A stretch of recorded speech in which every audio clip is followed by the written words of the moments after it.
in all my years in the industry, you love the business, you care about wrestling, you're passionate about perfecting. He stopped wrestling. Every segment, every match. He retired from wrestling. You can't teach that kind of desire. You can't teach that kind of love and passion for something. And you, my friend, have that for the wrestling industry.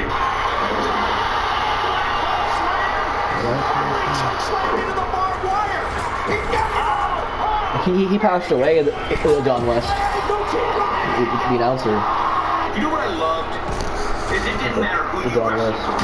You could put a good match on with anybody. Abyss is one of the most important wrestlers in TNA/Impact history, and somehow he's also one of the most important. He wasn't the guy who went to WWE, won a Royal Rumble, and got a 10-part documentary the moment he retired. He was the guy who stayed, the guy who carried the chaos, the guy who became the visual symbol of TNA's wildest era. Hardcore, violent, unpredictable, and made it feel like the company had its own final boss that didn't need WWE's spotlight to matter. And if you only remember the mask, the chains, the Janus board, and the Monsters Ball carnage, you're only getting half the story. Because behind that monster was Christopher Joseph Park, college-educated, soft-spoken, loyal to the company that made him a centerpiece, and creative enough to pull off one of the strangest character pivots in modern wrestling history, turning into the awkward lawyer Joseph Park, while still being Abyss, still being terrifying, and somehow making it work. This is the full story of Abyss, the rise of a TNA original, the peak years of blood and mythology, the championships and feuds that defined an entire company, the face that inspired Joseph Park era, and the complicated legacy of a performer who gave TNA his prime, then walked away from the ring quietly. He left TNA and went to WWE. Joseph Park was born but he retired from wrestling.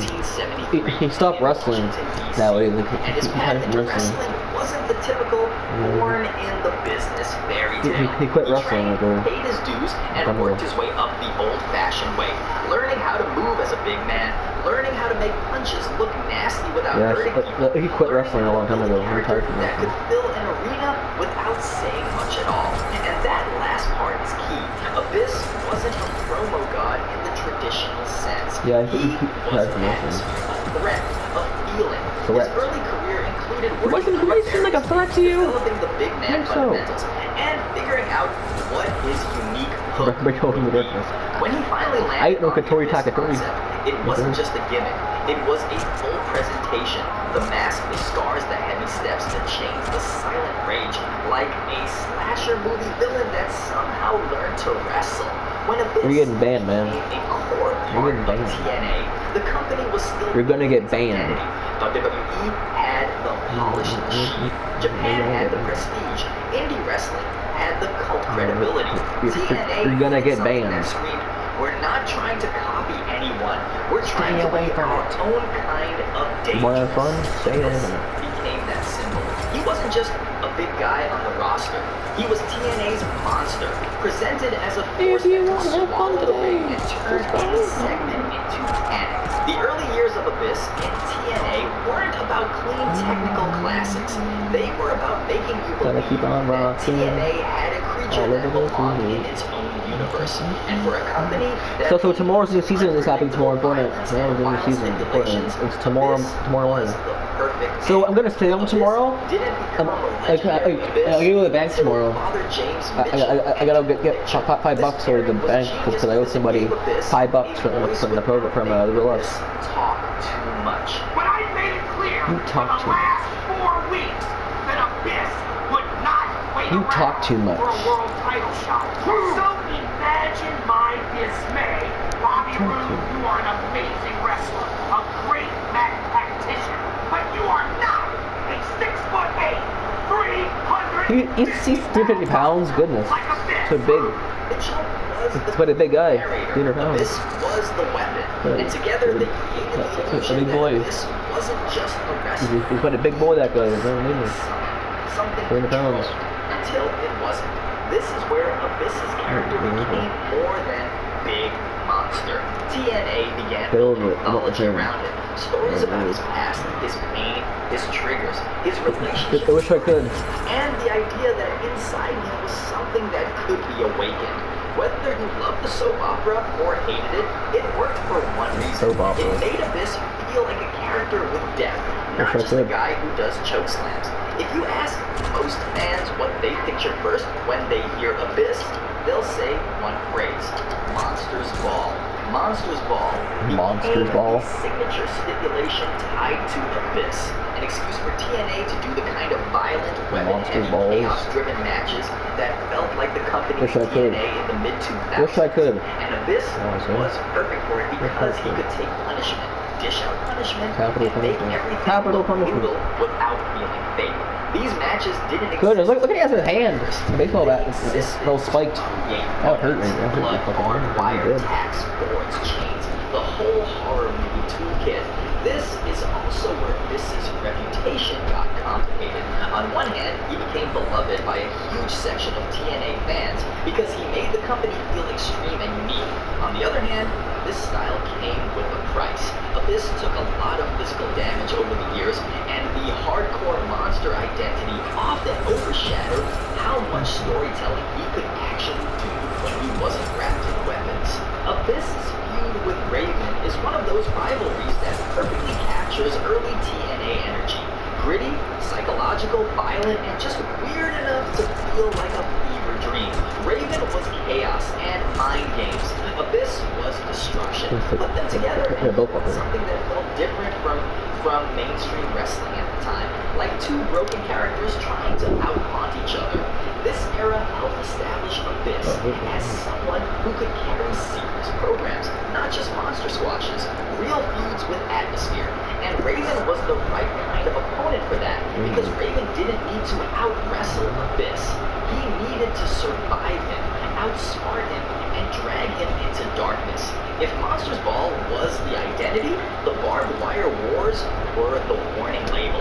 Abyss's violent matchups with hardcore legends like Sabu became part Sabu? of TNA's I think he passed away that day. The company that would go places other companies wouldn't. These were the matches that made people either say, this is the coolest thing ever, or this is too far. Abyss was often the centerpiece because he could make the danger feel real. And as the years passed, you could see a pattern. Whenever TNA needed something unforgettable, they didn't just call Abyss, they built a match around him. Here's one of the most interesting things about Abyss's TNA legacy. For long stretches, he felt like a main event monster, but TNA didn't always put the company's top prize on him for long. He did become NWA World Heavyweight Champion during TNA's period of working with the NWA titles, but the circumstances of that reign are infamous and unusual because it wasn't your classic clean victory and long celebration type of crowning. It was tied to storyline chaos, controversy, and the kind of booking that made the title feel like part of the madness than the ultimate prize. And that's the Abyss career in a sentence. He was always presented as dangerous enough to be champion, but often used as the storm inside other people's championship stories. He was the monster you had to overcome, the horror you had to survive, the obstacle that made baby faces look great. Abyss and Sting is one of TNA's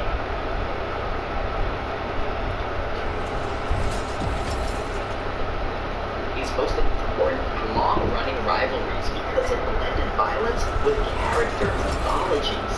4 miles per hour? Are you kidding me? Take my noodles and come squat. That should slow you down. Someone trying to expose Oh yeah, we just got ourselves another cheer. doing and what Abyss's past meant. It became Yeah, this is what I do all day. My kids play by this road. The story of a monster being confronted by a legend who refused to fear him. This is also where TNA leaned hardest into Abyss's backstory. Oh yeah, we got another one. 94 miles per hour? Are you kidding me? Take my noodles and come squat. That should slow you down. Oh yeah, we just got ourselves another fear.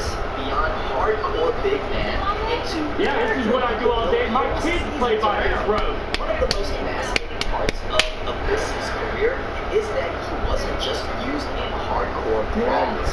He also existed Oh, in yeah, we got another one. 94 miles. This, near someone like AJ Styles, worked because Styles was speed and precision, while Abyss was force. When they crossed paths in tag title stories, it highlighted how versatile Abyss actually was as a performer. He could be part of championship storytelling outside the hardcore bubble, which is something people forget because the monster imagery is so strong. At one point, Abyss became known as the heaviest wrestler to hold the X Division Championship. And that's one of those facts that perfectly captures how TNA liked to zig when people expected them to zag. The X Division was built on speed, aerial offense, and smaller wrestlers doing things that felt impossible. So putting that title on Abyss wasn't just a title win, it was a statement. TNA will twist its own rules if it creates a memorable moment. It also played into Abyss's character. The monster invading spaces he doesn't belong, like a horror villain walking into a world that isn't built for him and wrecking it anyway. Abyss also became the longest reigning champion in the history of TNA's television championship lineage, holding it for a famously long stretch. That matters because the TV title is usually the belt you defend often, the belt tied to weekly storytelling, the belt that proves you can carry segments consistently. And Abyss doing that is another reminder. He wasn't just a special attraction. He was a foundation piece. TNA could plug him into TV every week and trust that he delivered intensity, presence, and storyline weight. At some point, the Abyss character gained something that became instantly iconic, Janice, the infamous nail-studded board. It sounds ridiculous if you describe it out loud, but in the world of Abyss, it makes sense. Horror movie logic, weaponized symbolism, a monster's favorite tool, and the crowd reaction to Janice was always the same. You don't just boo it, you brace it. Dumbass. Janice became part of Abyss's visual legacy because it was pure brand. You see it once and you never forget it. And that's what wrestling is at its core. Images that stick. Then TNA did something nobody expected. They unmasked Christopher Park and introduced him as Joseph Park Esquire, Abyss's brother, a nervous, awkward lawyer searching for the monster. This was one of the riskiest pitfalls in wrestling, because once you take the mask off a monster, you usually kill the mystique. But Joseph Park worked because it wasn't trying to replace Abyss. It was trying to orbit Abyss, tease Abyss, so like he's not brushing that guy. If you'd hide from wrestling. Has been reported missing. Joseph Park has launched a full investigation into the disappearance. You know something about the disappearance of my brother Chris. He's actually a boyfriend.